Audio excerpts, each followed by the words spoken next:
So let me just start by, as we do at Deakin always, acknowledge that we are meeting today on the land of the Wurundjeri people of the Kulin Nations and pay our respects to the elders past and present, and also acknowledge that this land upon which we meet is a land that has not been ceded voluntarily by the indigenous communities, and acknowledge any person of indigenous background who might be with us tonight here. I am the director of the Alfred Deakin Institute. My name is Fethi Mansouri, and I perhaps would like to stress my other hat that I wear very proudly, which is being a UNESCO chair on cultural diversity and social justice. And it is within that chair in particular, role within the United Nations, where we get to deal with a lot of the issues that pertain to human rights, discrimination, social justice, and oppression in general, and many forms of oppression. You will be surprised to know that even in 2019, we are still dealing with the legacies of colonial oppressions. We're still dealing with the legacies of systematic discriminations. We are still dealing with the legacies of entrenched human rights abuses that take place across the globe. And I was having a very informal chat earlier with Craig and Hakeem and others. And let me tell you that sports in general, and football in particular, in my view, has a huge capacity to fulfill a role that has been missing, sadly, from the struggle for ensuring that human rights is a fundamental right that everyone has access to, irrespective of where they come from, irrespective of where they happen to live, irrespective of what kind of God they might be worshipping.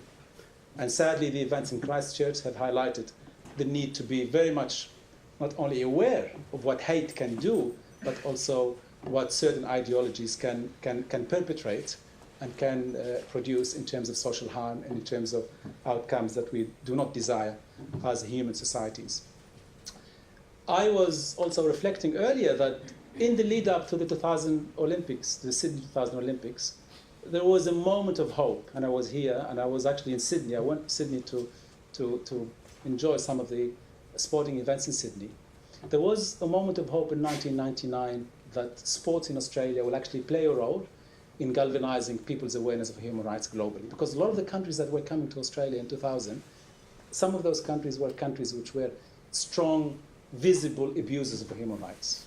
And we wanted to ensure that there is an awareness that sport does not tolerate human rights abuses, that sport does not tolerate discrimination, that sport does not tolerate discrimination in any form, shape, or condition. And there was actually a conference in 1999, which you can Google and find the outcome of that conference, which was hosted by the Australian Human Rights Commission, of all commissions. So it shows you one thing, really, and I will introduce our panelists very briefly in a minute. It shows you one thing, that in addition to education, in addition to the judiciary, which we rely upon very, very heavily, in addition to other institutions in societies like media, like corporations, like philanthropic organizations, NGOs, etc. In addition to all of those, we strongly believe that sport has a unique galvanizing impact. It is a grassroots process in general. It feeds into kids in schools who want to play sports, organized or otherwise, and it reaches out to communities, rural, regional, urban, and it does bring people together. It is a common universal language. And if we are not able to harness a common universal language that is understood by everyone to promote a message of absolutely uncompromised attachment to human rights, then I don't think sport is doing itself a justice if it only focuses on some other metrics that it uses, memberships and incomes and TV ratings and what have you. And I'm speaking here because I'm both a madly sports fanatic in terms of my passion for football, but also a strong, passionate, perhaps not only a scholar, social scientist, but also advocate for human rights in general, both in Australia and within the UN system. And this is why we thought the situation of Hakeem, when it initially came to the public attention, that it was an optimal case study in many ways of how sports, and in particular the individual, almost Herculean, really, effort that Craig and others in the football community have mounted, was very much a good case in point to show how sports can actually, and football in particular, can mobilize to achieve outcomes that other sectors in society cannot achieve. So that mobilizing capacity of sport, that visibility that sport has, that reach and the grassroots, in particular, reach towards the grassroots that sports has, puts it in a very, very unique situation, but also it means it has a responsibility. So that is a privilege, that is an advantage, but also comes with a responsibility, which is why we're very proud at the Alfred Deakin Institute, who, of course, we are a leading social science research institute that does research, more or less, I wouldn't say predominantly, but almost exclusively on issues to do with good governance, human rights, diversity, cultural diversity in particular, and promoting social justice in its many forms. And so it gives me great pleasure to introduce to you our panelists. Lou Tona, the chairperson and president of Pasco Bay Football Club. Of course, that is the club that Hakeem belongs to in many ways. It's his family, his immediate family. Craig Foster, who, as I said, I mean, he became an inspiration to many people, really, through the amazing effort that he generated and sustained through many weeks and months.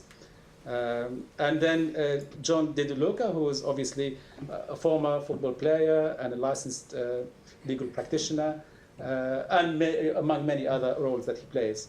And Hakeem, of course, himself. So Hakeem is perhaps the symbol of the intersection between sports and human rights that we would like to see explored further and perhaps talked about in terms of what can be achieved.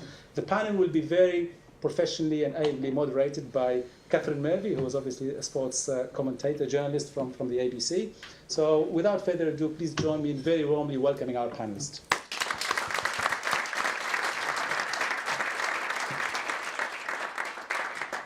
Thank you so much for that. I hope it will be well moderated. We'll see how I go. Hakeem, I'm going to start with you for a couple of reasons. First of all, you're a superstar now, and secondly, I finally got to interview you because there was a huge queue at work to do this interview, and I initially did miss out, Craig. So I'm happy to finally get to meet you in person. I want to start with a really simple question. So obviously what you went through is something that I don't think anyone in this room can possibly imagine. What has it been like settling back into normal life? First thing, I would like to everyone to come here, and I would like to thank Football Victoria and all the football clubs for their support. And actually, it's no normal life like back to Melbourne. It's a new life.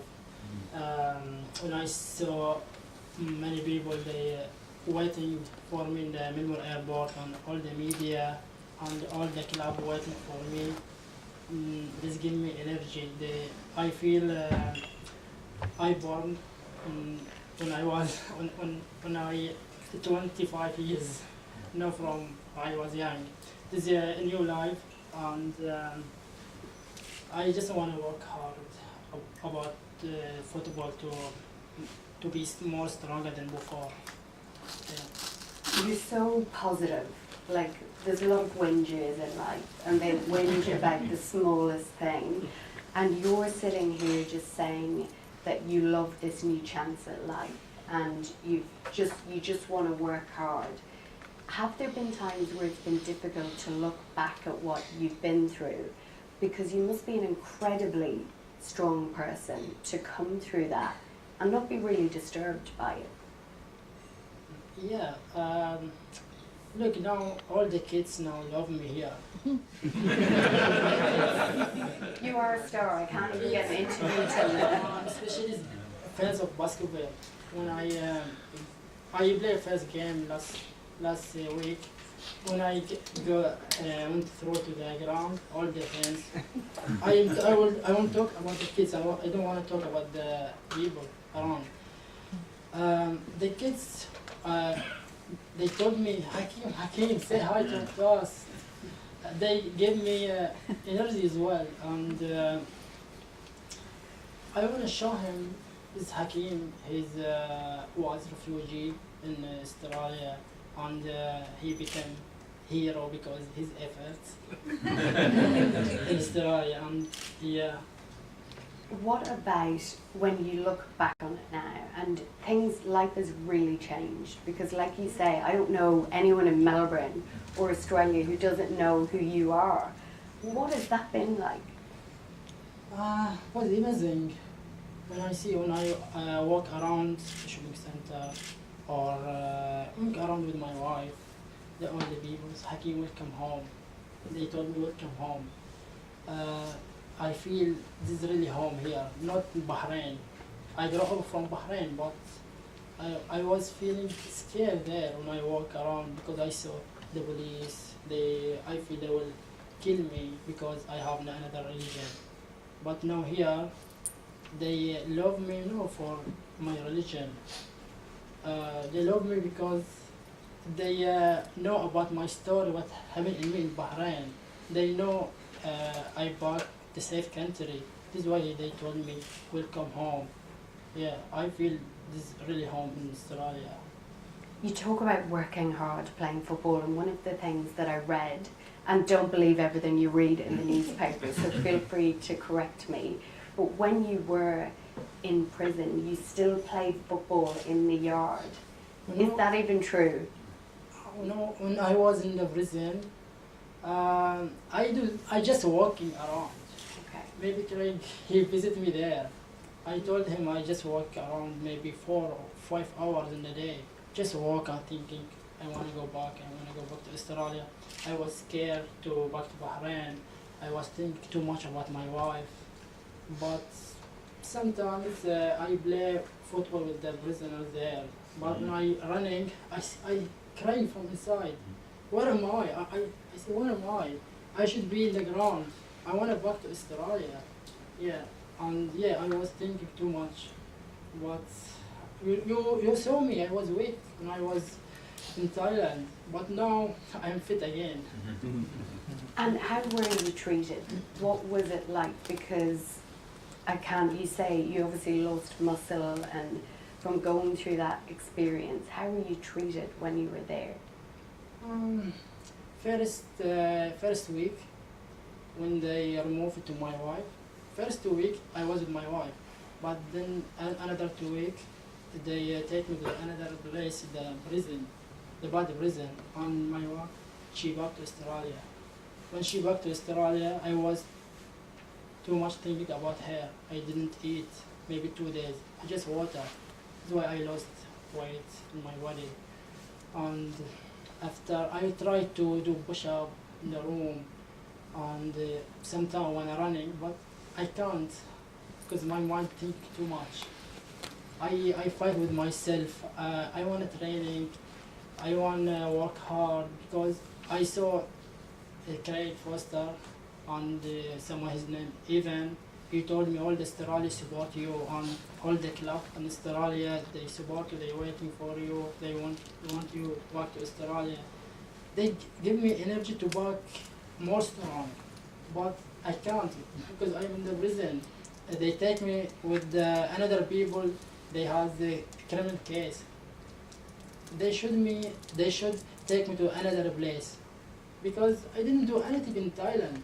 And actually my story is clear. I didn't do anything in Bahrain. But I want to tell you one thing. You know, maybe you hear about my story.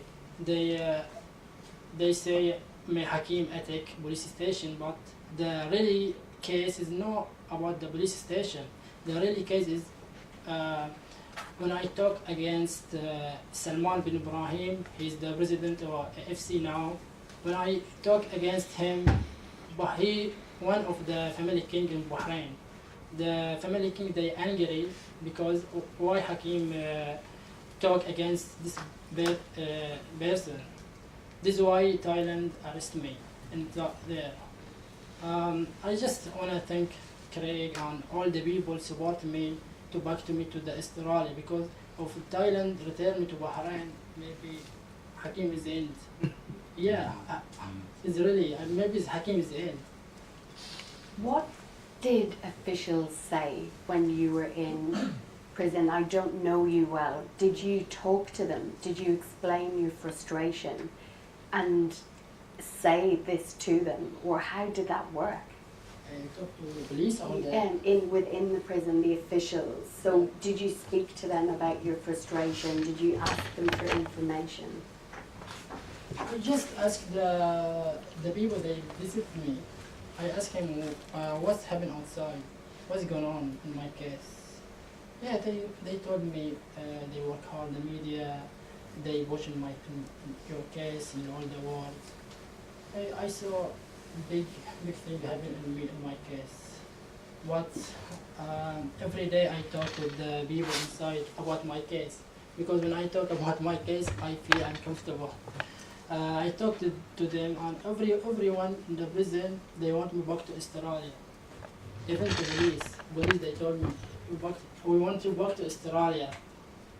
But finally I'm back now, and everyone happy. Bahrain people, they are all happy. And the coaches, the football player, all the world, I receive message from them. Hakeem, we good to back to Australia. Yeah, I'm very happy. Did you get the opportunity to call your wife while you were there? Did they let you even have that communication at the time? No, maybe more than 70 days I didn't hear about my wife. I just received email from her, or first email in end of January, I think. When I read it, I was crying. I think I told you, Craig. When I read the letters from my wife, I was crying, because she told me she loved me, she will fight for my case, be strong. But when I heard that, I know my wife, she weak. She right, because they will make me strong. But I know her. Yeah. Why didn't they even let you have a phone call? No one allowed to. They're not allowed to anyone to call outside. They allowed us to email outside, but for me, when I write message or email, I give it to the police. Police, they didn't give to the post office outside, because they scared I will write something wrong against the prison. But everyone allowed just me in the prison. I'm going to give you a break for a minute, but you're not off the hook completely. And I'm going to go to you, Lou, just so we can get an understanding of how because I suppose I find it crazy that a phone call a day, I would have thought, could have been possible. So how did you first hear about what happened? Yeah, well, we started pre-season training on the 27th. Hakeem was there, and then Wednesday night I get a message from Athena, our club secretary, who was the nuts and bolts of the campaign. I was the face, but I get a message from Athena saying that Hakeem, have a look at this message from her. It was with SBS. SBS had done a little story, so obviously Hakeem's texted his lawyer's given it to SBS, and SBS put it up. So for us, it was from that point on, it was we have to support one of our own. As simple as a footballer, he's our club member, and we need to support him. So at that time, Athena was working and with Fatima Yazbek from the Golf Institute and the lawyers, and we managed to get in contact with what was happening with Hakeem. We were waiting for about 3 or 4 days, because we were thinking that he was going to come back, because the red notice was lifted. We thought, okay, he's going to come back. At that point, his wife got taken away. He went to another prison. We thought, okay, this is getting real serious. At that point, I got on the phone and I started ringing. Who do you reach out to? And someone asked me, who did you reach out to? And I said, well, sport. So I rang the FFV, Football Victoria. So I called them. I said, you need to support this case. The CEO wasn't there at the time. I rang a gentleman called Will Hasty. He goes, yeah, we'll look into it, no problem. So I kept pressing him. I said, you need to get the message out, because for us, we thought it was important the first day or so to get the message out there, so that Hakeem doesn't get refouled to Bahrain. Because I ask myself this question every day. I said, if Hakeem got refouled to Bahrain, would we ever have heard of Hakeem ever again? And the answer I always get is no, in my own head, right? So this is what it was. So we weren't full steam ahead. So the club made a decision that we're going to go full steam ahead. And at that point, it was no question. People say, why are you going so full steam? Do you actually know this person? Do you actually know if he's done that in Bahrain? And we were confident that that wasn't the case. So we kept on going full steam. So then we reached out to the Football Victoria. Football Victoria was working behind the scenes. We said, you've got to get onto the FFA, Football Federation Australia. The response we got was, oh yeah, we're working in the background. For us, that wasn't enough. We needed to keep this message loud and clear to get the community behind it. And I think what happens is when people see a sports club do that, they can relate to it, because nearly everybody in Australia has been attached to a sports club or knows someone that's involved in a grassroots sports club, and it was so important for that to happen. So we felt that if we're leading the charge, that's what happened. But it got to about the 7th or 8th, the 10th of December. We were sort of running out a bit of steam, not steam, but we just sort of had nowhere to go. How long, sorry, from your first contact with them, did it take? It was about a week or 2 weeks, which we really made the heavy contact. And then we got a phone call from John Didulica from the PFA. So the club was getting in a situation where this was mammoth. You know, that his lawyers had put on a lawyer, Natalie Bergman, I think her name was, put on a lawyer over there. We're comfortable that was happening. The lawyer said, no, we're happy with the case, we're comfortable with it. But then when his wife got sent back and he went to another day, I was like, oh, this is serious. So the FFV were in contact with us. But then we got a phone call from John Didulica from the PFA, Professional Footballers Australia. I've known John from the traps, but he rang and said, Lou, we want to get behind this. This is what we do for a living. So at that point, there was a conference call organised. And it was JD, it was us, the club, it was the Football Victoria, and this conference call.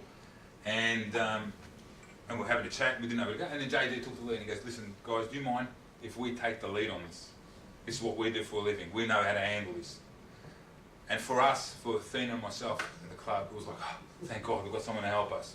And he was that confident, and I think Nick was in that room at the time, he was that confident that we're going to do this. And it was not a problem. So for us, it felt like our message got out there, JD got on, and then from that, you know, they engaged Craig, and the rest was history from that point of view. And I was reflecting on what actually the club did or sport did, and I'll tell you a couple of stories. One story was, before Hakeem came back, 2 weeks before he came back, we went to a pre-season trip in Tasmania. So I was walking through the terminals to put my bag through, and the guy goes, are you from Pascoe? Because we had our tops. He goes, how's Hakeem? What happened? Is he going to get back? Is it, you know, and where was that? No, he's going to get back for sure. Deep down, we were scared. We didn't think he was coming back, to be fair. But no, he's going to come back. So then we got to Tasmania, and the club in Tasmania had organised Save Hakeem match. It was the senator was there, and you know the local member of parliament was there, and it was just people everywhere in Tasmania saying, Save Hakeem, and we're walking past, we'll say, Save Hakeem. Well, like that would be different in Melbourne. In Melbourne, say, you bloody bog, stop it, you know. Which we love about Melbourne, if you're honest with me. But that's how it was, you know, and that was a really, and then we got to the pub the night before, that same night, and people were saying, how's Hakeem? So it was unbelievable, and I think it's because everyone engaged, understood that a club, which they probably know, they're involved in a football club or a tennis club, someone in a club is involved, and that was that connection, and that's how important sport was. And then another lady asked me at work one day, she goes, who did you know who to reach out to? Because really, if you think about it, if you didn't have sports to reach out to, who would you actually reach out to? Because I look at Craig's Twitter, and look at Twitter all the time, and there's people saying, what about this person? This person's been stuck there for 10 years. And you know, these people have got no one to reach out to. Whereas everyone reached out to sport, and I think sport delivered on the day. How relieved were you when John said they wanted to take control of it? Because I imagine it's what we needed. It's what we needed, because it was failing. You know, no disrespect to the Football Federation Australia, and I'm just talking the facts here. I don't think they were taking enough of a leadership role in it.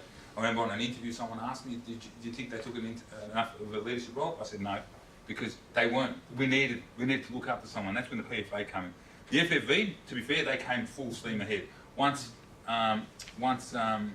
Peter Philopoulos got back and was able to make that decision, they were fully on board, and they were fantastic on it, you know. Before that, it was like, oh, we've got to find out, we've got to get approval. Well, I'm like, no, you need to share this. We've got 5,000 followers, you've got 100,000 followers, you need to share this, you need to get the message out. You know, and then, like I said, and then they got on board, and then the PFA got on board, and then, you know, if you look through the Twitter, there was banners. There was this guy called Jim Lawrence who did banners, and he went in front of his local member of parliament and put it out there, and it was coming to a game. And I remember one night we played a practice match, it was against Oakley, and it was raining, and he was out, and no, I've got to get it out. I said, don't worry about it, Jim, there's only 20 people, it's a practice match. No, I need to get this out, I need to get it out. we got it out, it's raining, we're all holding it, it's windy like that, we're all holding it. He goes, I'm going to put it back in my car. And this thing was very heavy. It was, you know, a bit heavier than me, really. But anyway, and it was very heavy, and I was getting his car, and we ripped his seat, we almost broke it. And I said, Jim, why are you doing this? He goes, because you know what? I want to keep Craig going. I want to keep the PFA going. I want to keep Hakeem alive. I want to make sure his wife knows that we're all behind him. And that was, for me, because it's liberating for the soul group. And that, for me, was a moment that was so important. And that gave Craig and the PFA and Brendan Schwab and everybody the ammunition to keep going, to know that everyone's behind us here. It's fantastic. We will talk a lot more about this later in the night, but just initially, why didn't the FFA want to get involved straight away? Look, look, I have to answer this probably now. In one way, I mean, for them, they like to do things behind the scene. They like to do it quietly, you know. And but for us, quietly wasn't an option. You know, I believed Hakeem was gone. I believe we had to save someone's life, and I think that was the thing. And I think there's a lot of political reasons why they didn't get involved. And unfortunately, that's a big problem with the sport and our game, because it's so far-reaching that to get there, you know, people have to duck and swerve to get into the situation. And for me, I found that quite disappointing. They got on after, when they realised that Hakeem didn't vandalise the police station, when they realised that, you know, no one really cared that Hakeem was a Muslim or from a different country, and he wasn't an Australian citizen, and no one really cared about that. Everyone saw Hakeem as an Australian, and I think that's when they saw that. I think they realised, oh, you know, we've got to jump on the bandwagon here. They wrote a few letters privately, but for us, we needed them to come out strongly and not just a one line. Yeah, we're monitoring the situation. But for me, that's what leadership's about. And I think, you know, the PFA, the club, Craig showed that, and I think that's what delivered everything. John, I'll go to you because we will discuss that topic a lot more with you, Craig, because I'm hearing behind the scenes a lot so far in this discussion. But John, for you, you weren't behind the scenes. So I've watched one of the videos where you talked about the importance of the campaign, because you had heard from Hakeem that it was giving him energy. And I think it was just before Christmas you recorded a video urging people to keep using their voice and keep using the Save Hakeem hashtags and keep the awareness up. Was that your biggest concern? Because life is busy, and while people want to get involved initially in some things, life gets busy, and out of sight, out of mind, people can maybe dwell not enough on it. Was that your biggest concern? Yeah, that's a really astute observation. Just to lose, he's a wonderful raconteur, Lou, and I love listening to it. It doesn't matter how many times I've heard those stories being embellished. I always enjoy hearing them. But one thing he said was, we didn't know what we were doing. I'd never done this before. You know, we've sometimes, anyone seen the movie Argo here? And sometimes the world we live in, which is acting for players in countries scattered all over the world, we operate a bit like Argo, which is we say to the player, look, you're owed $250,000, you haven't been paid, get yourself to the airport, book your flight, and then we'll put in your letter of demand just as you're boarding your flight. Because we don't know what can happen from the time that letter goes in to the time the player gets on their flight. Because we've got players in China, in Qatar, in countries where you're not sure the degree to which your fundamental human rights will be observed. So we've dealt with it in a contractual fiscal sense. We've never actually dealt with a matter where every single day the weight of somebody's life was resting on your shoulders. So to Lou's point, we had zero idea what we were doing. All we knew was that we were committed to this mission without qualification and without hesitation. So your point is such an astute one, because that was our big challenge. And as the campaign went over the 2.5, 3 months, it really became challenging finding new threads, new stories, new angles where we could continue the public momentum. And that was so fundamental to the outcomes that led by Craig about what we achieved. And I'll refer to one story that happened just before Christmas. So we'd got, the first time Lou actually contacted me was December 4th. I looked at my emails after it was all done. It was a week after Hakeem got arrested. So it was a Saturday before Christmas.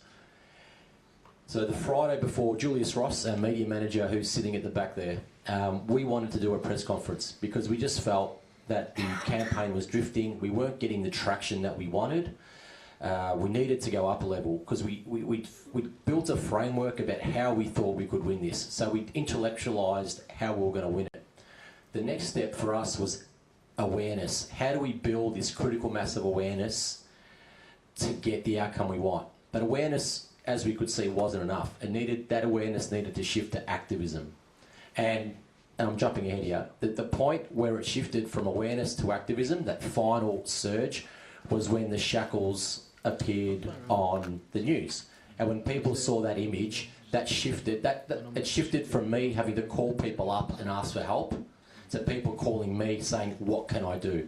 So that critical mass of awareness is ultimately what shifted to this critical mass of activism. But back to that earlier point, the Saturday before Christmas, our biggest fear was everybody's going into Christmas mode, party mode. There's going to be 2 weeks of absolutely zero coverage of this.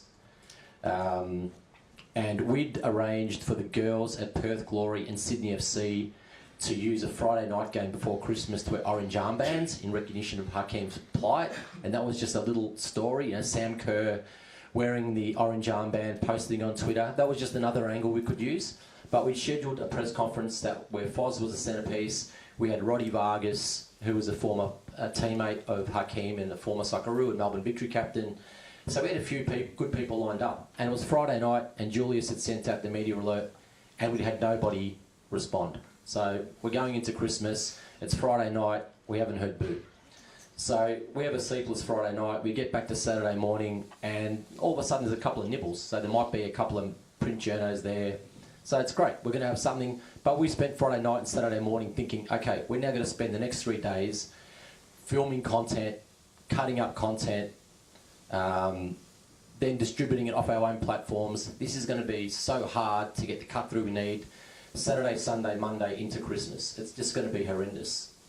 And it was like a scene from a movie when we all of a sudden got this flood of media inquiries on Saturday. And I think, you know, for me, it was the fact that Foz was there and Foz had been speaking so eloquently about it. People cottoned on that this could actually be some good content. And we did the press conference at our office in West Melbourne, and we had every single news network there. We had all the key print media there. We probably had 30 representatives of the media there. And at that point, I felt, you know what, we're actually onto something. We can get the cut through we need to make this from being a local sporting issue to being a national issue. And that press conference as a platform worked incredibly well to shift that.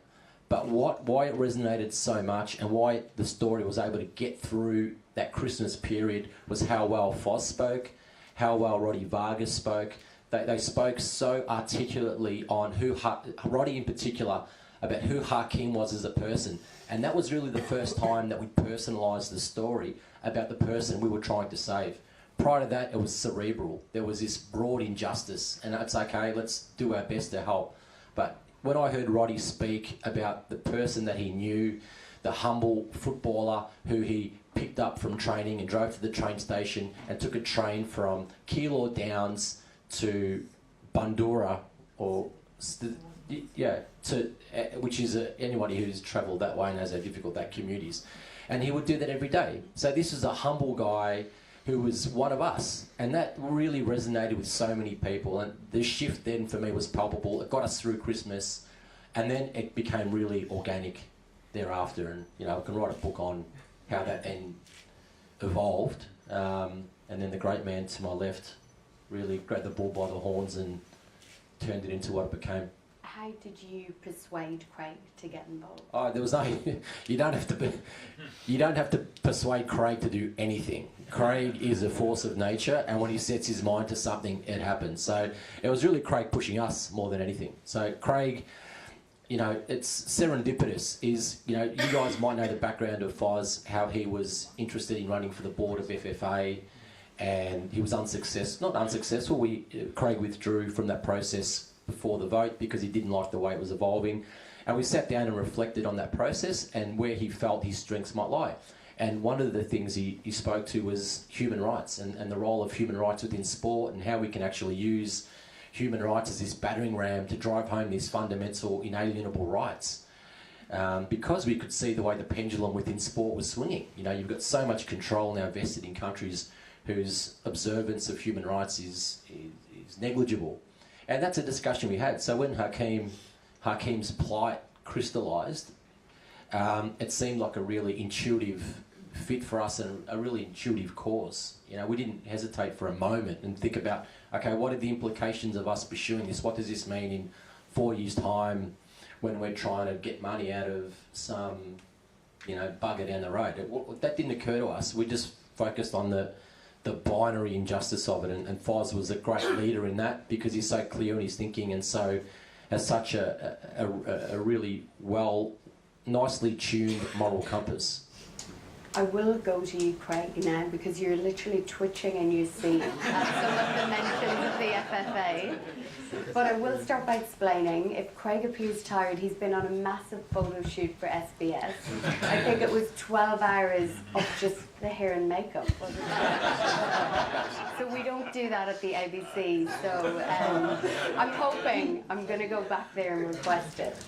Craig, thank you so much for being here this evening. So I've so much I can talk to you about, but I want to start with the why. Why did you dedicate essentially your life until this was resolved to Hakeem?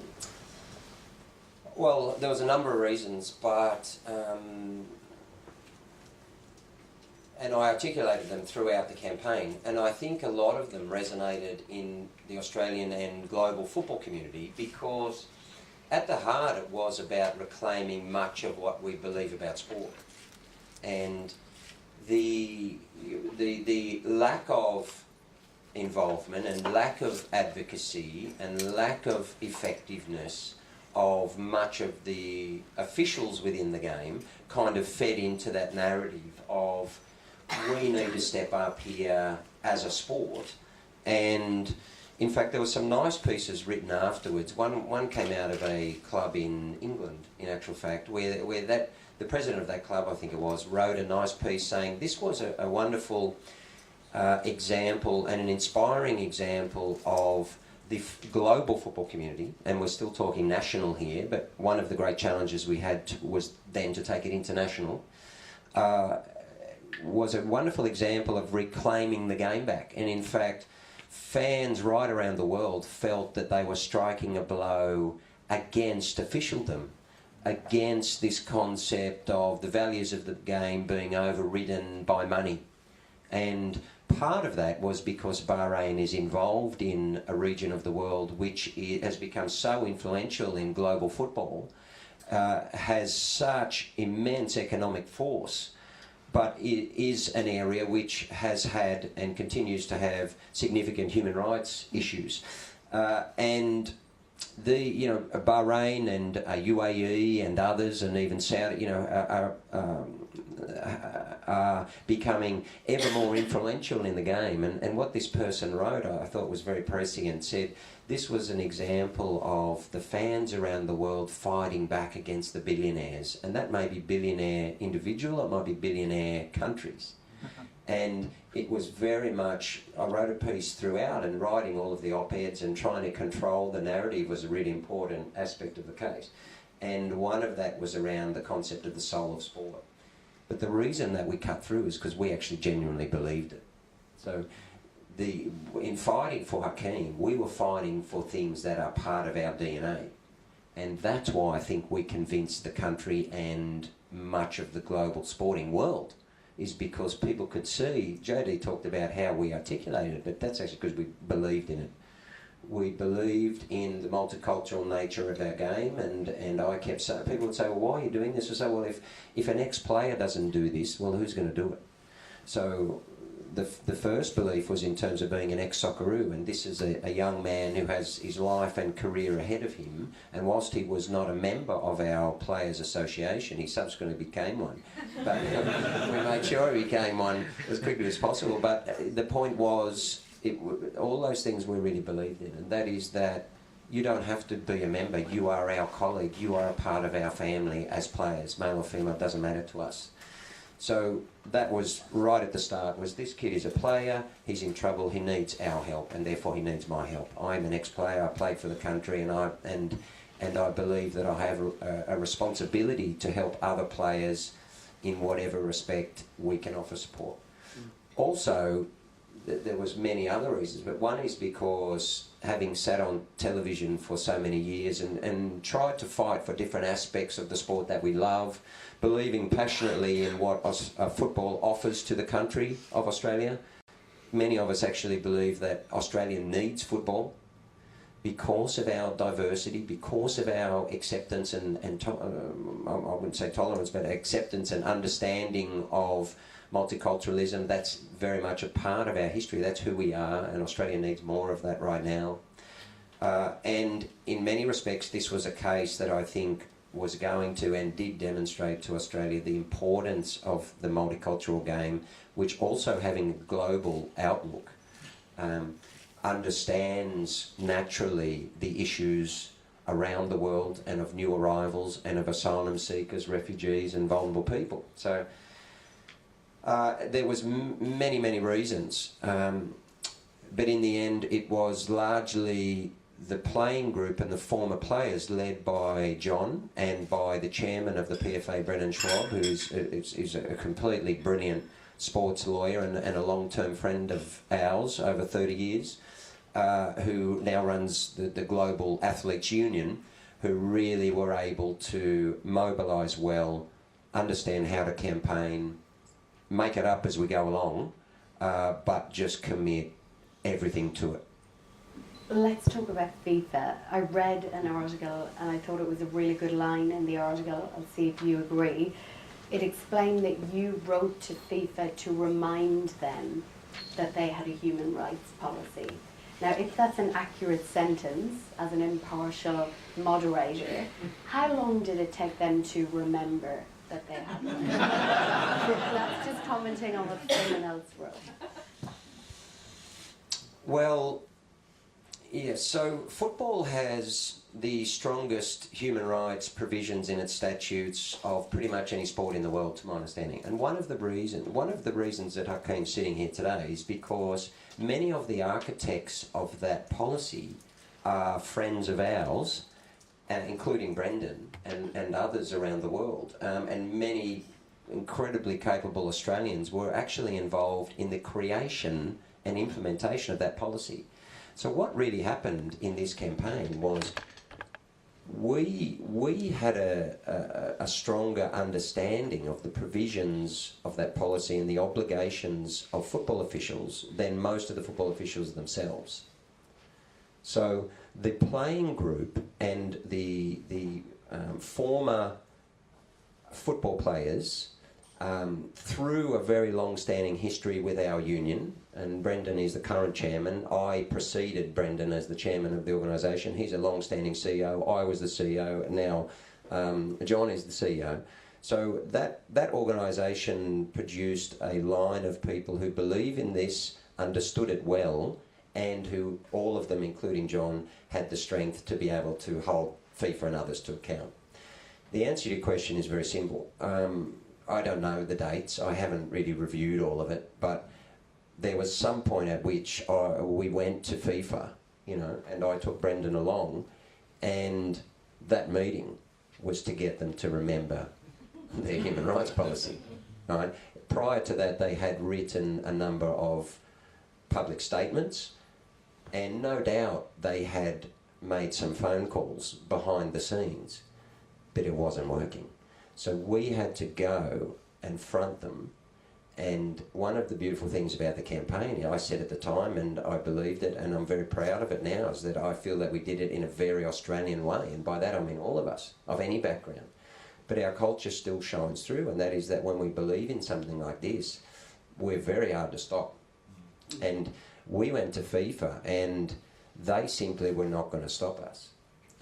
Between Brendan and I, they were not going to get out of that room without doing something very significant and substantive to save this kid. And they didn't. And that's because Australians led the campaign, and we can be forceful when we want to be. But you flew over there for that meeting. How much did they resist? They tried, yes. How long was the meeting?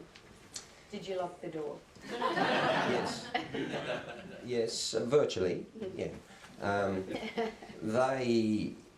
It became very clear to FIFA very quickly that we weren't there. Let me put it this way. The reason why we were successful in the campaign on many levels, and FIFA was just symbolic of it, was that they very quickly came to understand that they couldn't trade anything with us. So one of the reasons why FFA don't move quickly, or AFC don't move, or FIFA don't move enough, and sport generally, it's not just football, is because it's as political as any other field of life. Right? And everyone is trying to trade something. And so when people go to FIFA, typically what happens is they can be seduced by the glamour, the power, the influence, and the potential. So people go to FIFA and say, well, you know what? These guys can offer me a lot. And they could, you know, if we wanted something from them.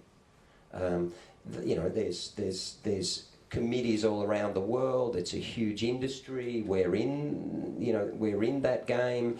There's much that there could be to gain from FIFA for us. But what happened is we went there and let them know quickly that we're not there they had nothing to trade with us because we don't want anything from them. And that's critical. And so once that's established, that this is not a quid pro quo. This is not, we don't want you to do something and in return I want something, which is how sport works and life in general. Once we establish that we don't want anything, we're just here to do something for this kid and you're going to do it with us, that's a very different discussion. And quite frankly, people in sport and I think politics aren't used to that discussion because usually it's a trade. And in that room, there was one side of the table that wasn't interested in a trade. There was saving a kid, upholding what we felt were the values of the game, representing our country and our sport and our movement as former players, and we were going to get an outcome. And once that happened, then there actually was only one outcome, and that was that they were going to move and they were going to do it properly. The public perception of FIFA isn't great. It's generally a feeling that they work and are motivated by money and power. I'm not sure how people got that impression. No idea. A couple of World Cup players. When you went there and you just wanted to save someone's life,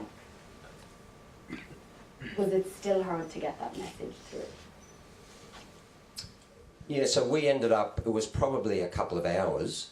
So yes, it was a very dynamic meeting and we had to impress, so like any meeting of that type, it goes like this and people are constantly trying to get out of the way, right? And we had to keep bringing them back into where we needed them. But, you know, trying to save a kid's life is the type of event, I think, provides the conditions for that to happen. So, yes, FIFA, like any organisation at that level, wanted to try and control where we were going to go. But, you know, I took one of the most brilliant sports lawyers that Australia has probably ever produced, Brendan Schwab, into that meeting as well. And we spent several days planning the meeting. And whilst in that scenario as dynamic, we had been across the table over a 25-year period together, know each other extremely well. Very, very close personal friends. And you're talking about a very long-standing relationship in player rights, of advocating with or against governing bodies, you know, over more than 2 decades. So we probably had a bit of an advantage in that way. And I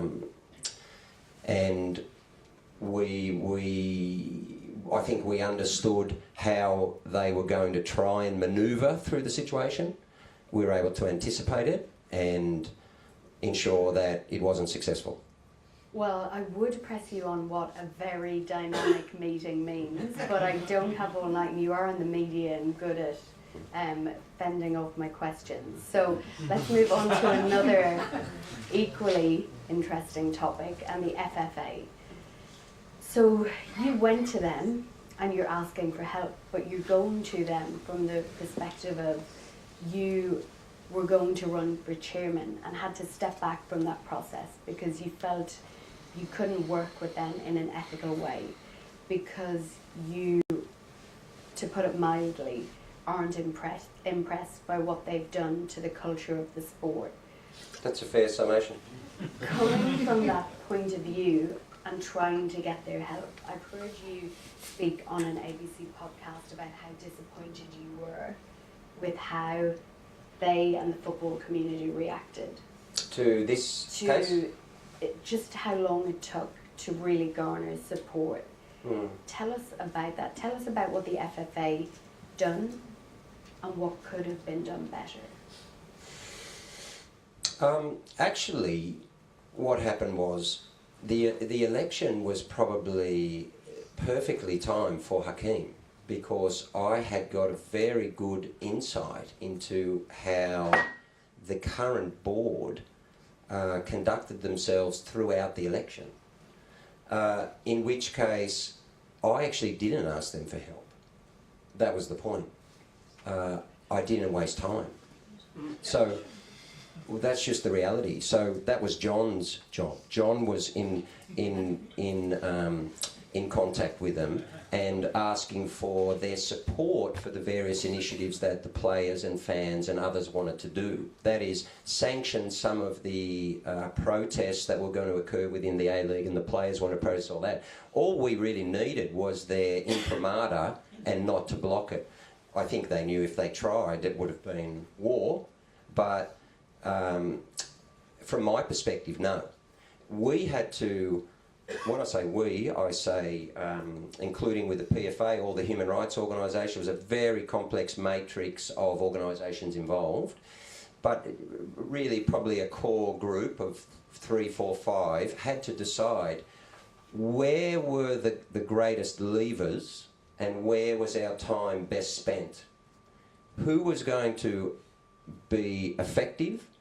Who did we need to pressure? And who was going to be able to get this kid out?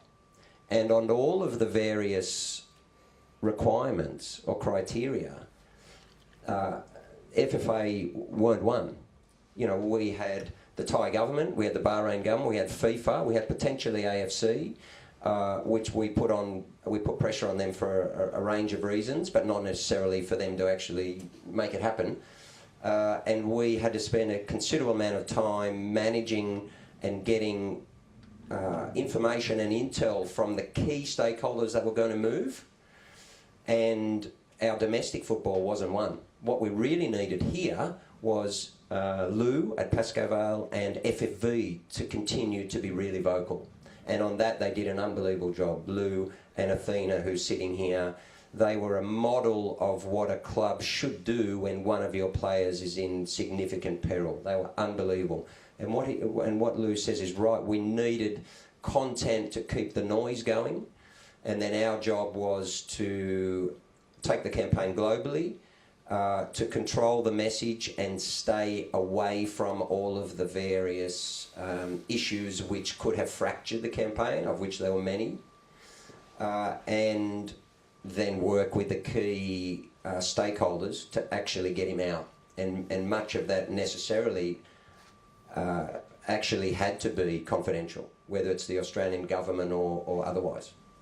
Lou, if I could bring you in at this point, because this is not your average club situation. This is so far from that. No, yeah. Just how did you go about reacting quickly? Were there days that you couldn't even believe you were in this situation? Yeah, no, all the time, to be fair. It was consuming me personally at work, but, you know, you've heard Athena mention a few times, she forgot, I think she's my sister actually, but my nephew didn't eat at home for about 2 weeks. But it was just, she was on it daily. It was full time on Hakeem, and because we honestly believed that he was gone, and we needed to make it happen, and it was full time on Hakeem. At times I thought, oh no, Athena, you're getting very political, you know, with her messaging, you know. So I thought, you know, Sheikh Salman, she was bagging him. I thought, well, we might need him one day. No, I'm joking. But yeah, and but that's all that mattered to us. It was not Hakeem. It was the beacon. We would have done that for any of our players, but that's what mattered to us. And I will say is that human rights. I've learnt a lot about it. I don't know much about it because I've got all my rights. But like the professor said, you know, there are a lot of people in this day and age, you know, don't have human rights, and that's unbelievable. And that's something like Craig is saying. Sport really needs to fix because it's just so far-reaching, you know. But it was crazy from the point of view, I can't imagine, I know I may have called you a couple of times and you didn't use breakfast, and there was just like a crazy amount of media interest that you had to navigate. And I know, John, you guys got involved when it really came to that crucial time. But yeah, there was a point where I was, you know, I was getting a lot of media calls, and then even, again, Julius and John said, mate, put it all through us and we'll manage it for you. Because John understands how clubs work. I mean, he runs the club himself now, you know, and he understands how hard it is on us, because we're all volunteers. He understands how hard it is on us, and they took that on board too, and then we'll just go speak to Julius at the PFA. And but the media, I must say, the ABC and SBS were unbelievable. They were the two organisations that just really picked it up. And I did an interview and I said, I don't know why Channel 9 and is not picking this up. This is a great story, you know. This is someone that's been jailed incorrectly in a foreign country. And I just don't know why they didn't pick it up. It really, you know, took a while for them to pick it up, and it really shocks me as an Australian. I can't understand that. I can't understand how an Australian organisation won't pick up a story like this. I just didn't get it. 10 also were good, I have to say. Yeah. The project, came across to Bangkok, and they were really critical in broadening the reach. Yeah. I will tell you, you mentioned before about when Craig went to FIFA. He came and did a story of the project at our ground, and then he was flying out that next day to Thailand to meet Hakeem. I don't know what's happening here. My voice is loud enough. Anyway, to meet Hakeem, and when he was in Thailand, I think he rang JD, because we had a game that against Green Gully, who organised a fundraiser, because Hakeem also played for Green Gully. They organised a fundraiser. I saw JD that night. He goes, guess what Foz is doing? He's getting on a plane from Thailand to Switzerland, and he's knocking on FIFA's door, and he's saying, I'm here with you or without you. I'll have a press conference in front of your door. That was amazing, and that's what that's what needed right there and then. That was amazing, you know. And can you imagine like sacrificing your life? I mean, he was also telling, sorry Craig, I don't know if I should be saying this, but he was, you know, doing his law degree, and you know, he's put that on the back burner. You know, he's got a family and kids, and people ask me, why is Craig doing it? What's the agenda? There's no agenda. Why would you do that? There was no agenda. You had a mountain to fight, and he just went, and that just showed the DNA of this whole group, you know, and JD, and it was been unbelievable, really. John, can I ask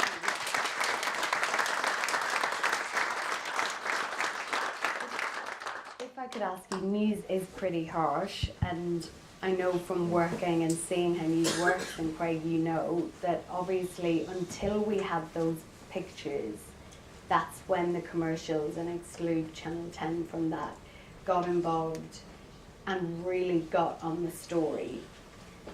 Did it disappoint you that it took those pictures of Hakeem, essentially in shackles, going to a court appearance to get those channels to do the story? Look, in fairness, we had Channel 9 and Channel 7, I think, at that pre-Christmas press conference that we did. So they picked up the story locally in Melbourne. But certainly the difference in approach post the shackles vision, if you like, was a genuine tipping point, you know. So for those who study, you know, behavioural economics, you just look at that shift in that moment. It was incredible. It was overwhelming for us to see that shift, and really interesting because I got that footage sent to me via WhatsApp, because Francis Waratifi, who sits on our board, was there with Craig, and Francis captured it on his phone, and he captured Hakeem walking from they call them paddy wagons in Thailand, I don't know, the divvy van into the prison.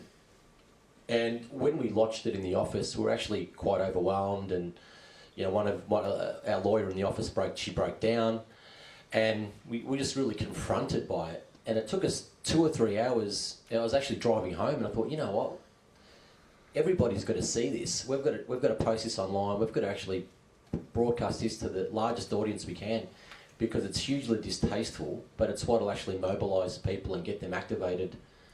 And, you know, the normal PFA video on its Twitter platform gets about 300 views. That one had about 100,000, I think, and it was just incredible. But, you know, in defence of some of the commercials, they did come on, you know, around that Christmas period, and that was really important, just to sustain interest. And Fozzie alluded to this earlier. The big challenge then was going from this local story within the football community, taking it to sort of a Melbourne/Victorian story, into a national story. But then we knew the real benefit was making it an international story, and that was then a challenge for us. And how do we do that? And that's where FIFA was so important, because FIFA is a magnet for global news, and if we could engage them meaningfully, we could do it. I was at the Asian Cup. I was in the Middle East at the time, and I did a lot of media in the Middle East with Al Jazeera and Reuters and a few others that got a fair bit of coverage because people were there covering the football. And then Brennan did some stuff in London and really just shifted the dial. Hakeem, can I ask you, because we're talking about this moment that changed everything, and for people who sit in a newsroom and they look at screens, you look at everything through a screen and you analyse what's newsworthy or not based on the pictures. As we say, no pictures, no story. But for you, that happened to you. You were in shackles.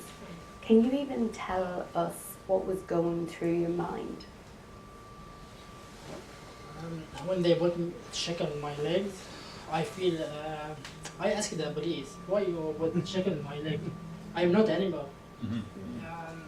He said me, that prison law, everyone should be shackled on the legs. I says, okay, I will respect your law. When we went to the court, I see Craig and I see all the people, all the media around, they're waiting for me. And Craig told me, be strong, and you will back to Australia. And yeah, my wife loved me. I heard that. I want to talk to him, but the police take me to the inside the prison. And that time, I was thinking to my wife, because if my wife watched me in the check, she would start crying. But she did. She now tell me when she seen the Twitter, my photo, she is crying. Not just her, my mom is one in Bahrain. My mom, she in the hospital because she watched me in the check in my leg. Yeah, I just, before I went back to Australia, I thought after the court, because my case is clear, when the judge see my case, he will give me, take me to the Australia direct. But it's my case, the Bahrain government, they play game. They want me to go to Bahrain because they want to close my case, because my case talk against Salman, because Salman, he want to be in the FIFA president. If they take me to the prison, no one will be talk against me. This is Salman, he will be in the president next election. Yeah, that was I thinking. Have you been able to look back at that footage? Have you seen it? Of you when you were going from the transport to the prison?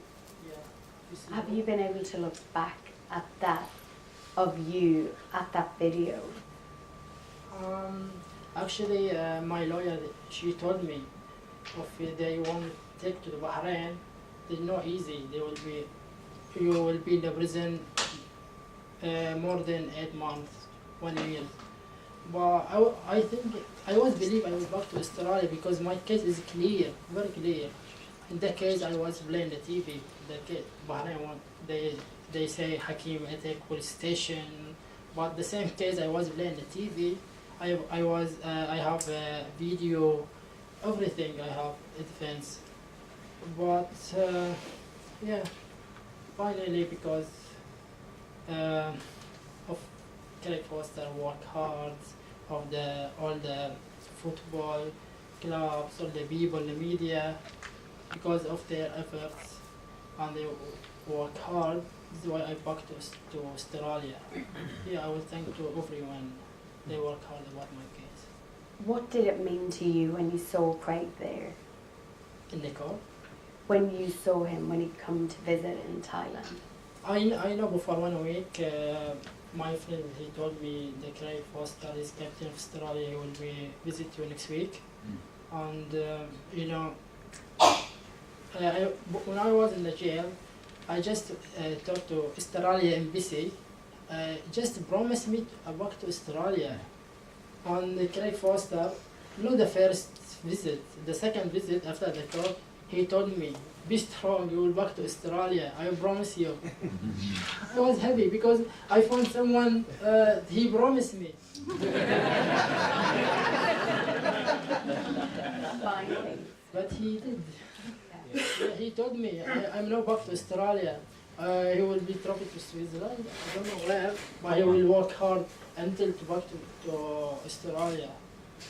One of Craig, the more disappointing parts that came out, and I'm sure for you there were many as you faced challenges through that, but the fact that it was revealed that Australian Border Forces had essentially an administrative error had caused this. What did you think when you heard that? What did you do? And seeing as you are being touted as potentially for a future politician, I can ask you all the political questions. What did the government say about that?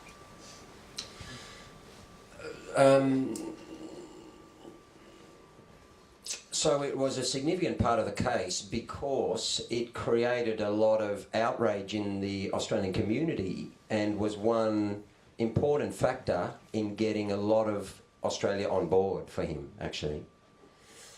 From my perspective, and I was, all of these messages I was quite forthright throughout because the media kept asking me, well, you know, what's going to happen here at home and the Australian government, and I said, look, practically speaking, the mess up between Home Affairs, AFP and Border Force, which came out subsequently as to the actual detail of,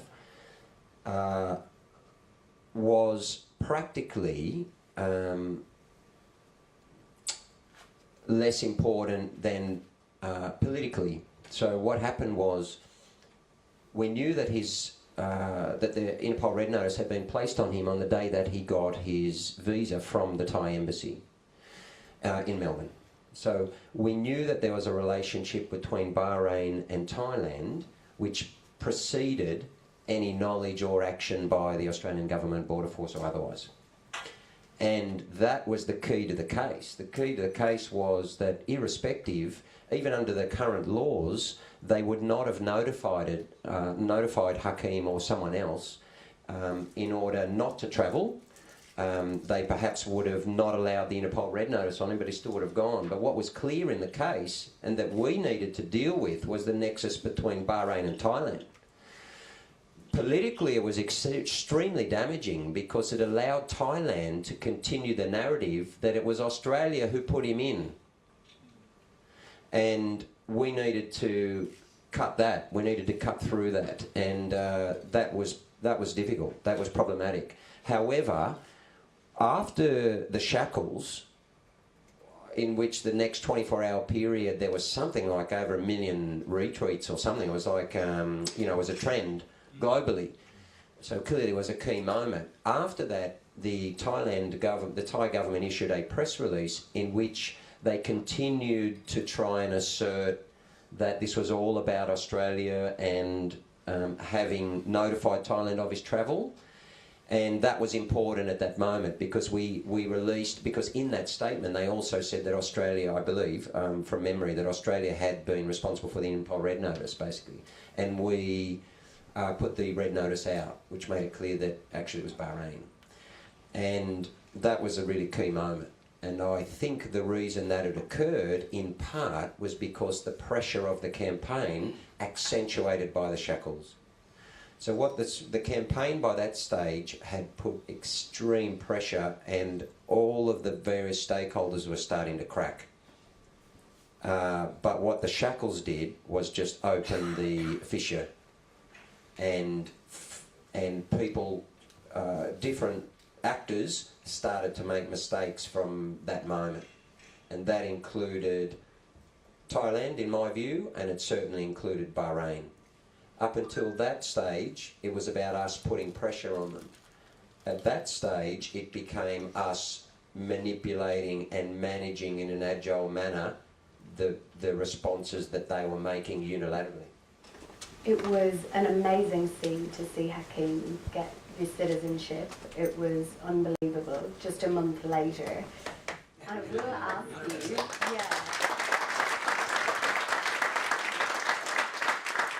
So you'll notice I'm giving Craig all the hard questions because I had to wait for so long for that interview with you. What did that feel like for you to go from what you went through, shackles, to a citizen? And I'd go as far as to say a VIP in Canberra. You can probably call Scott Morrison ScoMo. I'm not sure that I could. Well, listen, before you go, can I just say, what do you saw the Prime Minister, what, twice in 2 weeks? Yeah. And I said to him, yeah, you're a citizen, that's what we all do. I said, every 2 weeks we get to see the Prime Minister.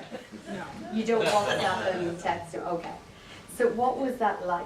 Just going for, it must have been overwhelming or surreal a little bit, because you've gone from prison to Canberra. It's just such a fast jump. You know, when I was in Thailand, it's both thing there. But when I got to Australia, it's more good thing here. I meet Prime Minister first time within less than 1 month. Yeah, and when I get Australian citizen, I just feel I'm safe because I was scared because I want to travel. Maybe next 2 years, 3 years. If I want to travel by travel document Australia, maybe Bahrain stop me to another country. But now when I Australian citizen, they will hard to stop me. They will be scared. I would be. Behind me Australian people. Yeah. And you need a honeymoon, so we can't have a ban on travel. So I think you just travelled to Tasmania, mate. do you need a visa for there still? Can I ask you, Craig, though, because I will ask you the harder questions. You're in Canberra and that's great. You know, it's so good to see Hakeem get citizenship. That's great. Was there an acknowledgement that things could have been done better by the Australian government, by the border forces? Privately, yes. And one of the issues which I made public throughout the campaign was what had become clear. The first trip to Bangkok, which we did surreptitiously, and we kept it quiet because we had grave concerns about the campaign up to that point and how the Thai government would react. And issues around security and other things, and what had become clear there was that the relationship and the information sharing with the Australian government at that time, particularly Maurice Payne, was very good, was very strong, and it was an important aspect of the campaign. And we had to build trust, I think, on both sides, because I'm obviously in the media as well, right? So that wasn't easy. I think realistically, she hasn't said this, but I'm sure others did at various times, that being in the media brings some issues as well, and we had to make sure that on some information sharing between all of us, including the Post and the Embassy in Bangkok, that we could all trust each other and so on. But through that trip in particular, speaking to other governments, our record on refugees, asylum seekers, became very clear that it was detrimental to actually his opportunity and to get support from a range of other actors around the world. And So I committed to a number of them, particularly the UN, that once we got Hakeem out, basically I said to a number of them, you help us get him out and I'll help you back in Australia to amplify this message and to try and change policy, because we don't believe in it. And you can see the way that we're acting in relation to Hakeem, that our game that I represent, and I believe the majority of Australia do not accept the way we have been treating asylum seekers. And whilst that's been policy for a long time, sadly, I believe there's enough Australians that feel like us, and you can see what's happening here. I say, Australia, look how many Australians are on board. What's been happening with asylum seekers is not us, this is us, and you help me get him out, and I'll help you in future. And that's our challenge now, is to make sure, and that's really the power of sport, you see. Through Hakeem and through sport, the fact that he was a footballer and Socceroos and Matildas and everyone and global football could come out in support, it perhaps, and I hope, changed the discussion here, amplified the issue in a way that was positive rather than the constant negativity. And I've been at pains to target that message afterwards. And I would have loved to take that up I certainly took that up with the Foreign Minister and other ministers within Parliament, including the opposition leader. However, when we went to see the Prime Minister, on both occasions, whilst I was heavily primed and I'd written a public letter and I really wanted to get into it, for a number of reasons it wasn't possible in that moment, and one of them was because that was also Hakeem's moment. I will ask, if it's okay, one more question, Amit, and then we'll open up to the floor. Irish people are very loose on timing. I don't even wear a watch, so I could talk to you guys for another few hours. But I want to ask you about that, what you said, because you've said that there are a lot of Hakeems out there, but the difference with Hakeem is you're a great footballer. Your story is captivating not just Australia but the world, and you have a great profile now. There are people out there with no voice, and as you said, you really wanted that moment, and you want that moment with Scott Morrison. When will that moment happen? Are you confident you can work with him to move forward on that, on the general treatment of refugees in this country? Well, I don't know who I'm confident of working with. I'm confident, however, in this, is that if sport commits, or football nationally commits to the principle of what we did with Hakeem, we can change the policy. That's what I'm confident of.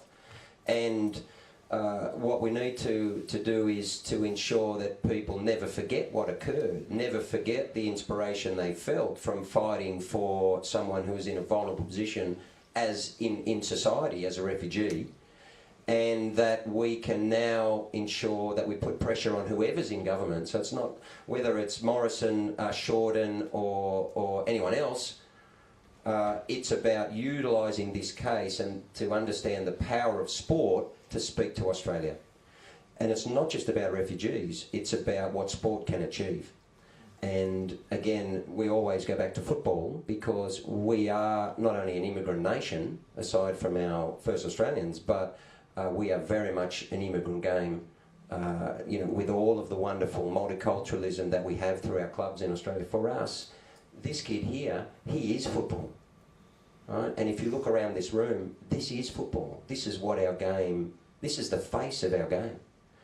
And so we believe that by fighting for Hakeem and letting Australia understand that in football we fight for everyone because we're all the same, that's going to change the nation. And when that happens, every politician will be on board. And that's what happened here. The politicians got on board when the people said they had to get on board. So we had to move Scott Morrison. We had to move Bill Shorten, because this is obviously, and this is one of the hurdles that we had, right? One of the issues through the campaign is the asylum seeker politicisation and dehumanisation. So it was both a strength and it could have been a significant weakness of the campaign. And we were very clear in our messages, having been in the media for a long time, to make sure that we avoided that. So for instance, I reached out to Morrison, Shorten, Sarah, all of them, to make sure that it had nothing to do with a partisan approach. This was about human rights. of a refugee. It wasn't about our policy as to how heinous it is that we deal with them. So through sport, we can amplify, magnify and have positive discussions in relation to a range of issues which otherwise we cannot.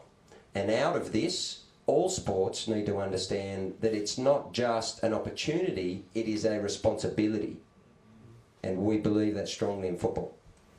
Okay, well, I will open up to the floor because I don't want to hog all the questioning and open, and I think we'll have a few.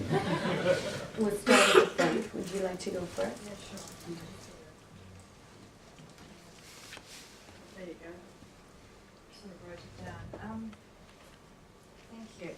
And thank you to the AIS and the Alfred Deakin Institute, always bringing these interesting discussions to us. So congratulations. And to Hakeem, yes, welcome home. It's great to have you. And congratulations to everybody on the panel. You've done an amazing job and it's very inspirational. And it is an example of individuals drawing on their moral compass. That was certainly what was said. And drawing on the special power of sport to catapult human rights. Really, I mean, you know, we've got a young man and you've drawn on Hakeem as a young man, no labels, no religion, no, it was a young man who needed assistance, who was ripped away from his young life, and catapulted this issue and this situation into the public eye. And as you said, Lou, this is not your usual, this is a question from Catherine, this is not what the clubs are all about, and John, you know, this was new to you. And yet now, this has happened, and this is a momentum, and this has made us think in very different ways. The whole community is thinking in a very different way. But it does come down to grassroots, I suppose, grassroots dynamics and a power that grassroots has. This has demonstrated that to us. So in terms of what next, well, I suppose maybe I should say, in terms of clubs now, what is the power of clubs now? What sort of conversations are you having, Lou, that have changed, that you feel now keeps this momentum going? And perhaps John could even explain. I know Craig has certainly answered that. I think it's happy for his place to be in the union now. Yeah, that's right, and we'll probably get that sorted and we've had a chat with John. You know,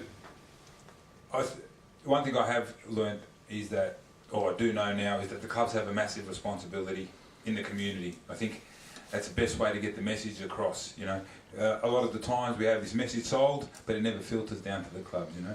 And I've been running this club for 20 years. I've been here a very long time. Not that old, I know I look that old, but and every time the community has been successful is when organisations have reached out to clubs and have asked clubs to sell the message, because it's, you know, straight away. I think we've gone a bit of sleep at the wheel at the moment. I mean, we're happy we're having this moment again. I think our organisations, the FFV and FFA, and I know Nick's trying very much, I think we need to have this discussion. I had a chat to a gentleman before about refugees. He's got a refugee group, or I told him he can use our facilities. I think we need to do a lot more of that. When I was growing up, my parents have immigrated here from Macedonia. When I was growing up, we had a lot of those things happening. But sort of it's been taken away from us at the moment. It's like not cool to have a Macedonian day at the club, or it's not cool to have a Croatian day at the club anymore. I'm not saying that we need to, you know, bring the politics from overseas here, but I think we've lost that a little bit, and I think that's where the Football Victoria and FFA need to sort of get back to that and understand that, you know, this is where it's at. Our game has a big responsibility because it is an immigrant game. We are all immigrants here. And I think that's where we need to get to going forward. And I think that's where the organisations need to push us as clubs to make sure that happens. Because we can't do it on our own. I can't just go in and sell out a message on my own. I'd love to, but we can't. So that's where we need to go forward from here. Okay, go on. Yeah, thank you. My name is Parsu. Just want to say firstly, thank you everybody. Congratulations, Craig. And then just want to say quickly, when Hakeem came back, and then how big a difference it makes in the community. We had invited Hakeem on 11th of March.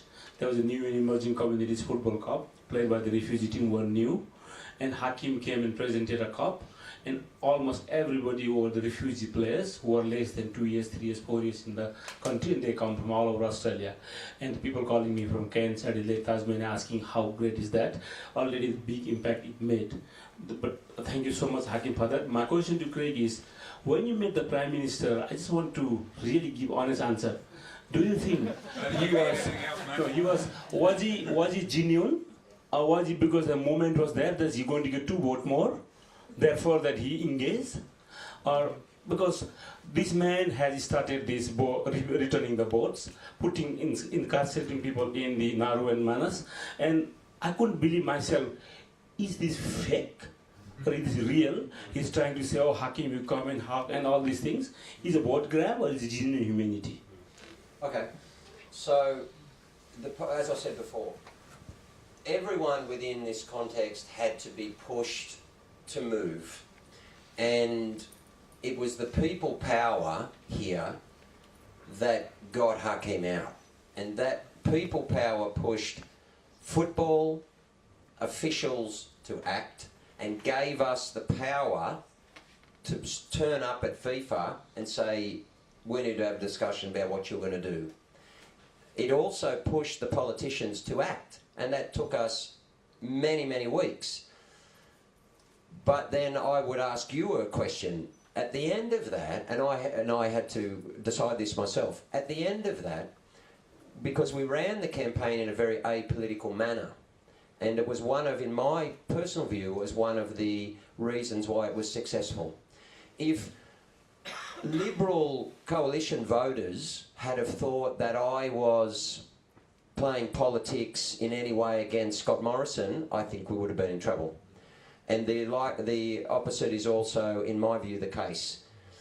We weren't interested in who it was. We just wanted everyone's support, because this is the beauty, this is the value, this is the importance of human rights.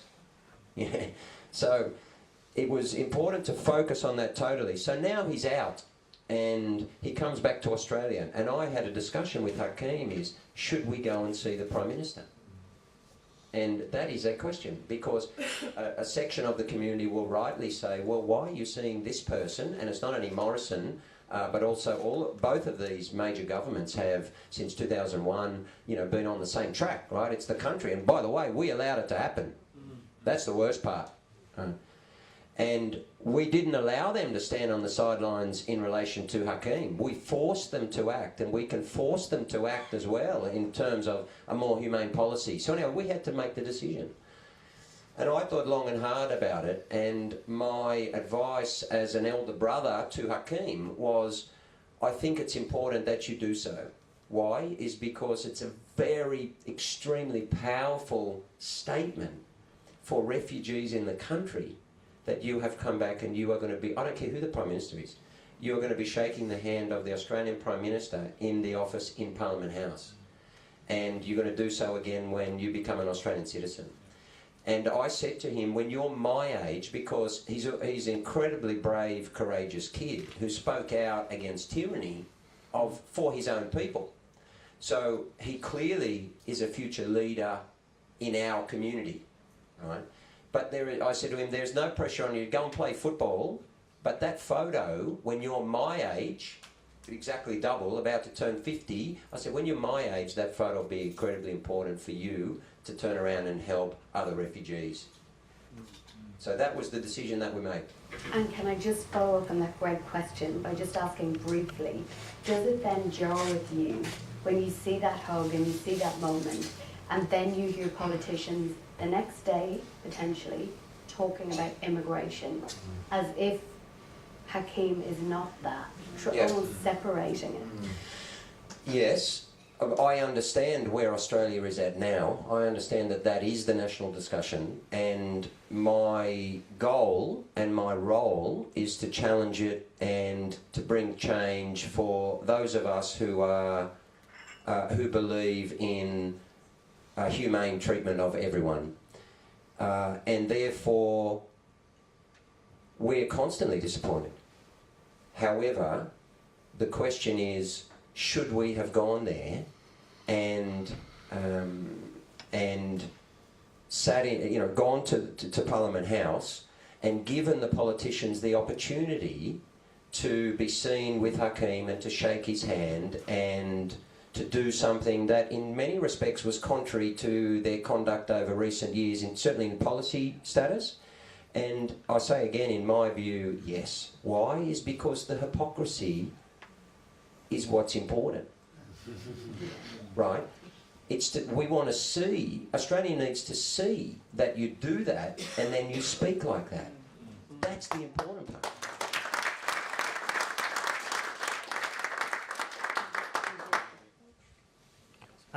First off, congratulations on the campaign. It was terrific and really inspiring. What I want to talk about though is football's got a big moral challenge coming up, which is the World Cup in Qatar in 2022. We know that World Cup is going to be used to try to launder the reputation of an abusive regime on the global stage. We also know from estimated figures from the International Trade Union Congress is that at least 1,200 labourers have already died putting together the stadium and also the wider infrastructure to host this event. And as we get closer to 2022, that number is probably going to increase because there's no real occupational health and safety standards. All these labourers who are Nepalese, Bangladeshi, African and so on are being held. Very often they have to hand over their passports to the company who employ them. And they're basically held in modern day slavery conditions. They can't really contact home, they can't really leave the country, and they're being forced to work in these extreme conditions and so on. And it's resulting in death as well as all sorts of other human rights abuses on those labourers. And it really obviously compromises significantly the World Cup. And I imagine that come closer to the time there'll probably be a boycott movement and so on with this particular World Cup because it is a real challenge. And I'm thinking about it myself. As much as I want to watch Mbappe score a hat-trick against England, I might have to sit this one out in terms of there's possibly the cost is now too high because all World Cups are compromised in various ways, but this one's got a particular alarming death count in terms of the preparation of the tournament. So this question is, I guess, to John and Greg. Craig, I mean, you're going to be asked to cover it for SBS, and you're going to be asked to go there. How are you going to approach this exceptionally compromised event? Yeah, really good question. In this, I would imagine, so when Qatar were awarded the World Cup was really the start of being able to embed human rights provisions within sport and within football in a meaningful way. Because what had happened was, it was so corrupt, demonstrably, and which has proven to be the case in many respects, and it was done in such a manner that the outrage affected the sponsors, and that was a good lesson. Is that it's often the economic side of sport where change can be wrought. And that resulted in a process whereby FIFA have now committed to all internationally recognised human rights. And so the ILO and others are working along with Brendan, World Players United is one, Human Rights Watch and others, on now trying to change the kafala system and so on. And we're told that there has been some positive change. So now in future, those for major sporting events through the recently new Centre for Sport and Human Rights is a very actually exciting field for us, because we feel that we can recapture some of the values of sport in the treatment of people by using those provisions. To answer your final question, when it comes to Qatar in 2022, it's a very difficult moral challenge, and my decision in relation to Russia was to go, but to utilise the tournament in part to talk about the human rights abuses and to talk about the human rights issues, which was confronting to a lot of people, including some of the viewers, that we were actually talking on air. And we started the tournament essentially by me saying to Lucy, look, this, as I get older and understand these issues better, this is really the first World Cup, although even in Brazil we had very significant social problems and the forced retrieval of vast tracts of land and or dislocation of people from their homes and all of these things, and the vast wastage of many major sporting events, including football, of course, we started by saying that we have a responsibility here to talk about these issues because the Russian World Cup is being used in large part to wash the image of an abusive regime under Putin. But it's always been thus, right? Sport has always been that. However, being a government broadcaster, I would say, have a responsibility and the opportunity to talk about that. So I will have to make the decision when it comes to Qatar personally as to whether I think that there is value in doing so or whether indeed the moral challenge is such that I shouldn't go. And that's not an easy decision, okay? For a vast number of reasons. However, the field of sport and human rights is something we genuinely believe and are extremely passionate and very excited about. Because if in future we can ensure that for all of these countries around the world who want to host, whether it's the Asian Cup or the Football World Cup or Under 20 World Cup, whatever the tournaments are, and we have many of these properties in football, the global game, if we attach significant, meaningful human rights responsibilities to those properties, we have an incredibly powerful tool to help people of the world. And we can be very idealistic in sport and particularly in football. We're so passionate about it, but we actually genuinely believe it can play a big role in changing the world. Football is the global game. It is a multi-billion-dollar entity, and the value and attraction of hosting all of these tournaments is so vast that we can actually say there comes with this a responsibility to treat these people in a different manner. That's extremely exciting, and that is actually one of the reasons why Hakeem is sitting here today. Not just that the human rights provisions are there, but what we did was, one of the levers we used was, we convinced the entire human rights community globally that if he didn't get out, their policy was worthless.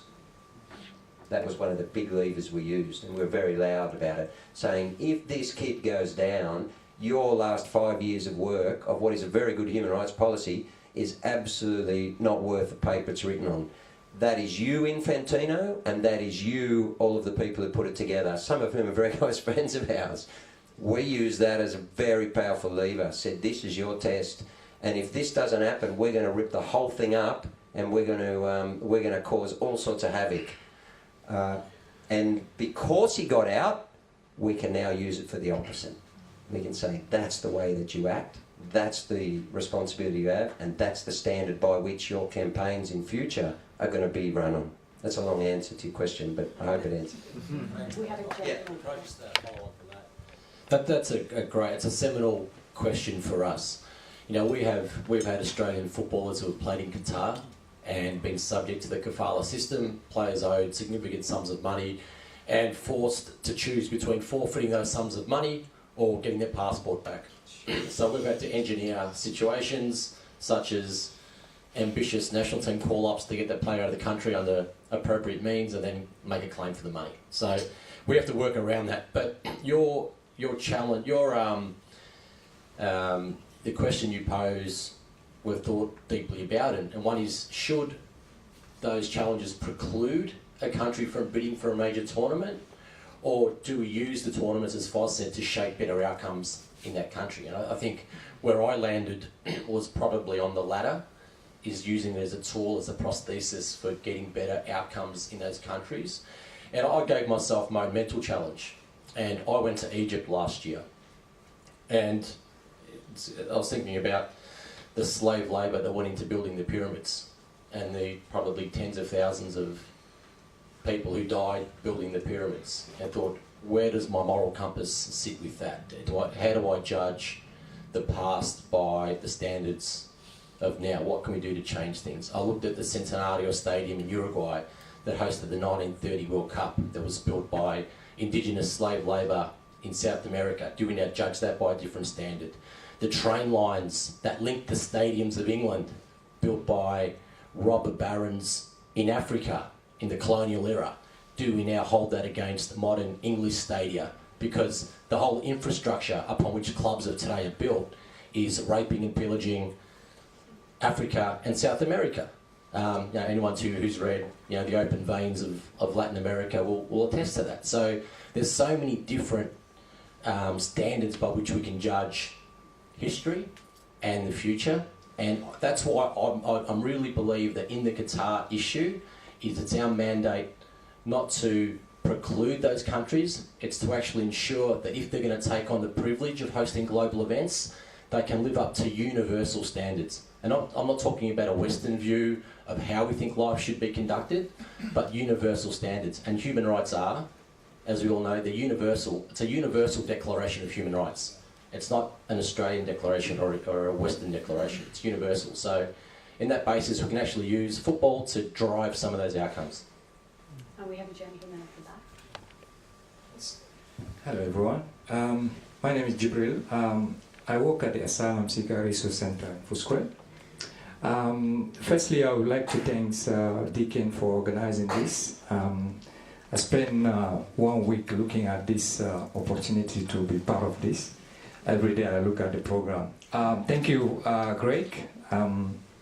My question here is how you go about this making a difference, and people seeking asylum coming to this country. I've been working there 5 years with people in this situation, and the negative information from this media regarding people seeking asylum, and this one come to light where you guys did a fantastic job to get Hakeem out. So how you go about using this platform about sport and to inform people in Australia regarding this kind of issue, how they can connect people seeking asylum and Australian society. That's one question. The second one is to how you go about making sure the people who is coming here and can be, they want to be part of this society here, because there's a big gap between those who come in here and the idea about some you or he or those kind of things. How can you go about to do a better education with people in this regard? Thank you. So, sport is not doing enough in my view, and it has a responsibility because there is a social contract, or there should be, between both government, citizenry and sports, many of whom are government funded in any respect, and certainly ours is in some respects. So I haven't done enough, and our game certainly hasn't done enough. And we are challenged through what occurred to Hakeem. I think magnified the issue for everyone else. I think many of us, including me, wish that we had been much more vocal much earlier in relation to what's been occurring. Having said that, I think even our game could have done much more since Hakeem got out. And that's a great disappointment to me that we haven't.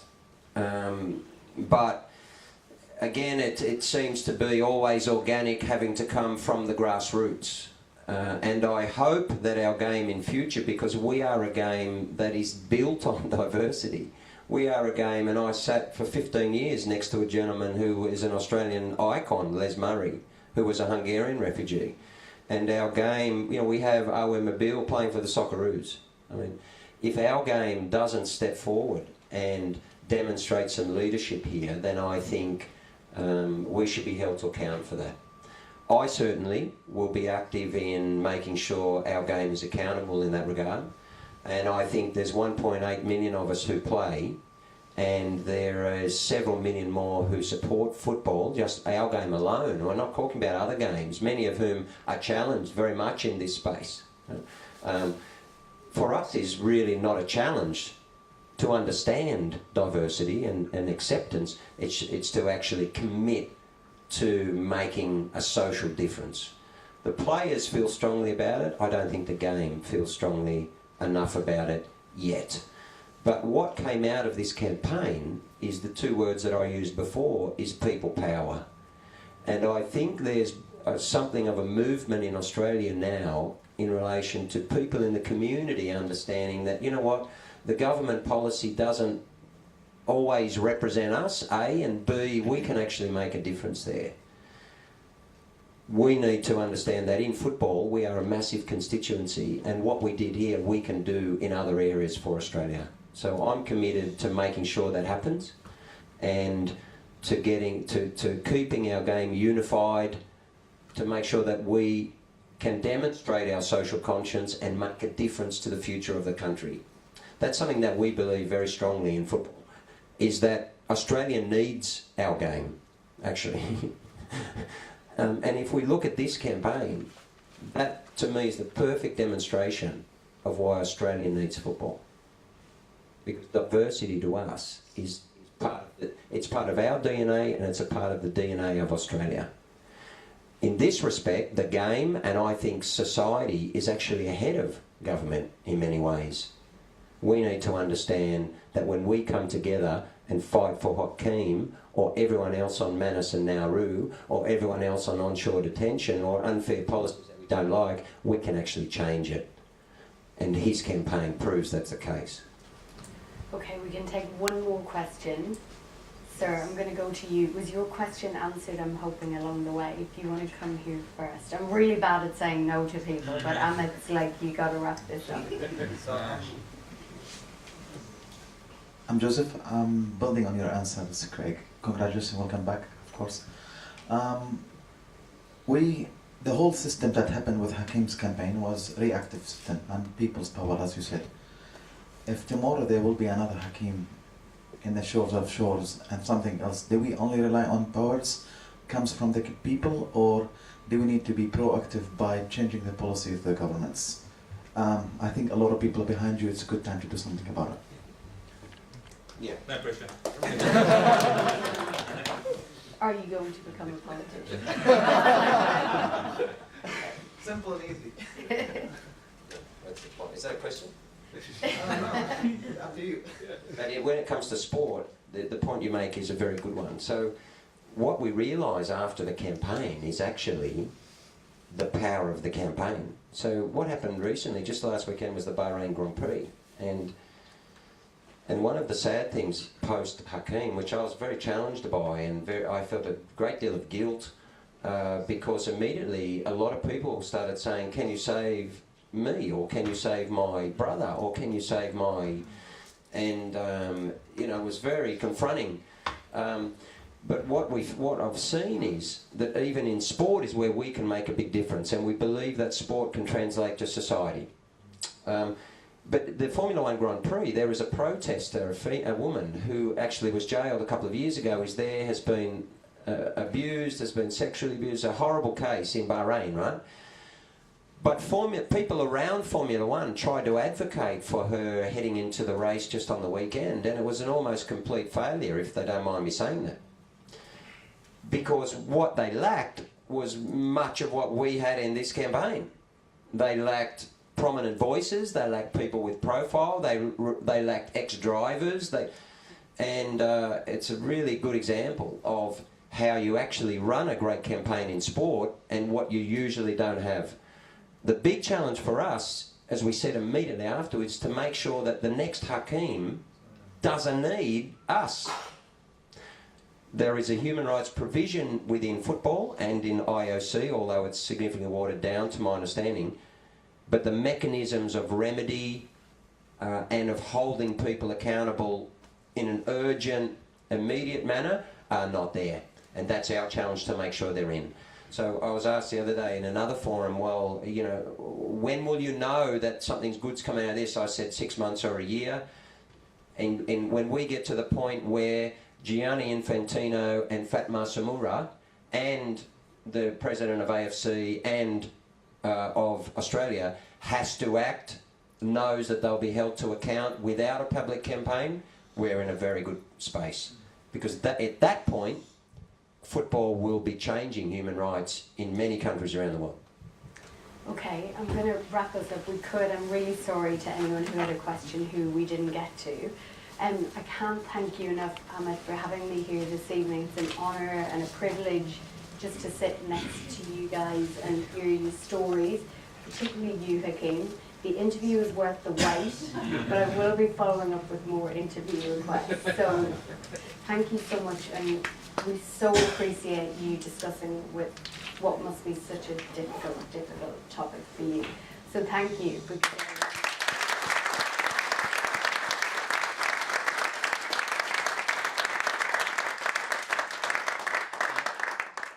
Thank you, Catherine, and thank you everyone for sticking around. It was such an interesting and lively discussion. It was very difficult to bring it to a halt earlier, so thank you for staying with us. I also like to quickly thank our co-organisers, Football Victoria and Deakin, obviously for allowing us to use the venue, so it's very generous of them to help us along the campaign. We've got a series of gifts that we'd like to present to our speakers, and in doing so we usually invite our friends from the audience to help with that. And to first, I'd like to invite Melina, if you could step forward. Melina Asthana from AFLW, Multicultural Ambassador, to present to Lou Tona.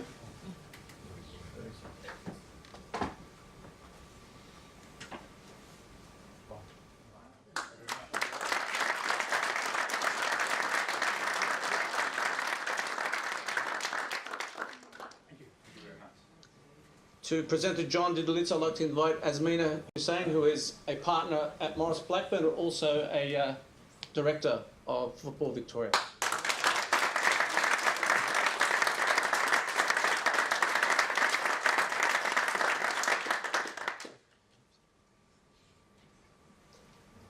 To present to Hakeem, I'd like to invite Dr. Teresa De Fazio from Victoria University, former VMC Commissioner.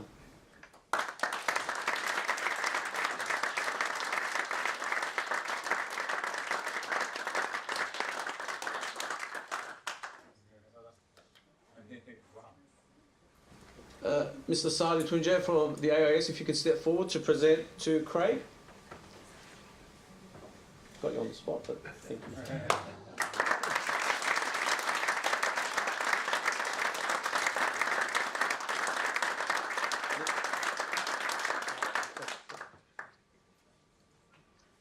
And Professor Fetzi Mansouri to thank our moderator who did an outstanding job this evening, so thank you very much.